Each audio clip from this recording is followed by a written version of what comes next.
सावन के पावन महीना ए भैया के राखी बन्हाइला हो। सावन के पावन महीना ए भैया के राखी बन्हाइला हो। राखी बन्हाइला के राखी बन्हाइला, राखी बन्हाइला के राखी बन्हाइला। सावन के पावन महीना ए भैया के राखी बन्हाइला हो। सावन के पावन महीना ए भैया के राखी बन्हाइला हो। बहिन के भाई जैसे आँख के पुतरिया, बहिन के भाई जैसे आँख के पुतरिया। जैसे अंगूठी में नगीना ए भैया के राखी बन्हाइला हो।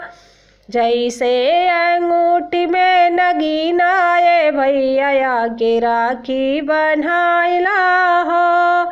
सावन के पावन महीना ए भैया के राखी बन्हाइला हो। सावन के पावन महीना ए भैया के राखी बन्हाइला हो। भाई बहिन के राखी प्रेम के है डोरी, भाई बहिन के राखी प्रेम के है डोरी। कितनों के हो चाहे लेकिन जाई ना तोड़ी, कितनों के हो चाहे लेकिन जाई ना तोड़ी। छूट जाई देह से पसीना ए भैया के राखी बन्हाइला हो।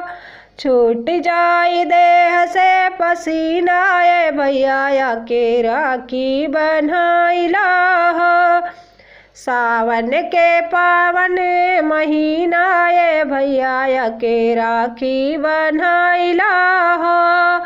सावन के पावन महीना ए भैया के राखी बन्हाइला हो।